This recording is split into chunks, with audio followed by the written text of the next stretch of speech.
મહીસાગરના વડદલા ગામે ગાંજાની ખેતી ઝડપાઈ। ખેતરમાં એરંડાની આડમાં ગાંજાના છોડનું વાવેતર કરવામાં આવતું હતું।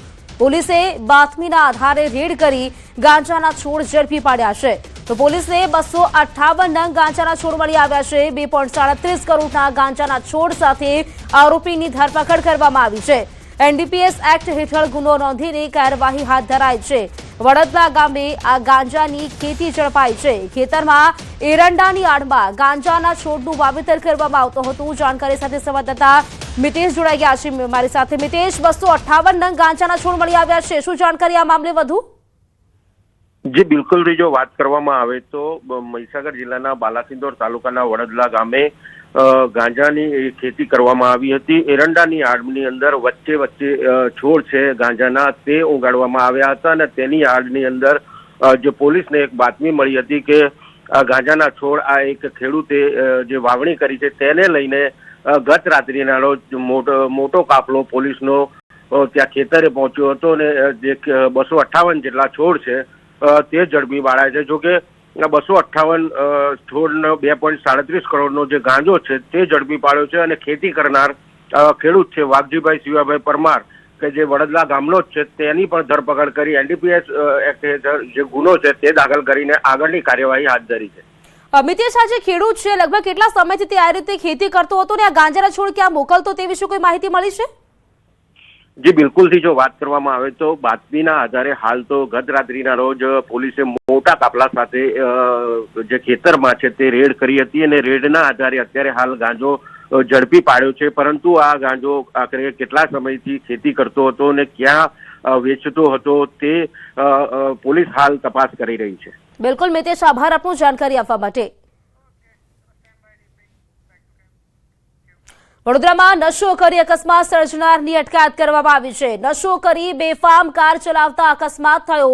નશાખોરે બુલેટ ચાલકને અડફેટે લીધો। બુલેટ ચાલકને ઈજા પહોંચતા સારવાર હેઠળ ખસેડવામાં આવ્યો છે અને પોલીસે આ કાર ચાલકની અટકાયત કરી છે। કારમાંથી વિદેશી દારૂની બોટલ પણ મળી આવી છે। કાર ચાલક એરપોર્ટ ઓથોરિટી ઓફ ઇન્ડિયાનો કર્મચારી છે। આ કાર ચાલક પ્રતીક કુમાર બોરસે અકસ્માત સર્જ્યો હતો। પોલીસે મેડિકલ ચેકઅપ કરાવી વધુ કાર્યવાહી હાથ ધરી છે। તો અકસ્માતના આ સીસીટીવી ફૂટેજ પણ સામે આવ્યા છે। આપ જોઈ શકો છો કે પૂરપાટ ઝડપી આ કાર ચાલક સામેથી આવે છે અને આ બુલેટ ચાલક છે તેને અડફેટે લે છે। આ કારમાંથી વિદેશી દારૂની બોટલ પણ મળી આવી છે। હાલ તો પોલીસે સમગ્ર મામલે ગુનો નોંધીને આગળની જે કાર્યવાહી છે તે હાથ ધરી છે। બાપોદ પોલીસ સ્ટેશન દ્વારા કાર્યવાહી કરીને ધોરણસરની ફરિયાદ દાખલ કરવામાં આવેલ છે। જે ભોગ બનનાર છે, જે ઈજા પામનાર છે તેઓને દવાખાને મોકલી આપવામાં આવેલ, તેમની સારવાર ચાલુ છે અને જે આરોપી છે એ આરોપીને અટક કરીને આગળની કાયદેસરની કાર્યવાહી કરવામાં આવી રહી છે। નશાકારક પીણું મળેલ છે એને પણ કબજે કરીને એફએસએલમાં મોકલવાની કાર્યવાહી કરવામાં આવી રહી છે। અરવલ્લીની વાત્રક કેનાલના પાણી ખેતરોમાં ફરી વળ્યા। વાત્રક ડાબા કાંઠાની કેનાલમાં દરવાજો ન હોવાથી પાણી ખેતરોમાં ફરી વળ્યા। સાઠંબાના ગાભટ પંથકમાં વાત્રક ડાબા કાંઠાની જે કેનાલ છે તે ખામીયુક્ત હોવાનું સામે આવ્યું હતું। કેનાલના પાણી ખેતરમાં ફરી વળતા 10 વીઘા ઘઉં અને 5 વીઘા રાયડાનું વાવેતર નિષ્ફળ ગયું છે।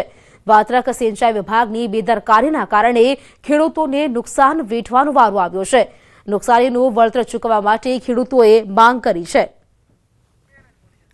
તો વાત્રક ડાબા કાંઠાની કેનાલમાં દરવાજાનો અભાવ હોવાથી જે પાણી છે તે ખેતરોમાં ફરી વળ્યા છે। લગભગ 10 વીઘા ઘઉં અને 5 વીઘા રાયડાનું નુકસાન થયું હોવાનું સામે આવ્યું છે।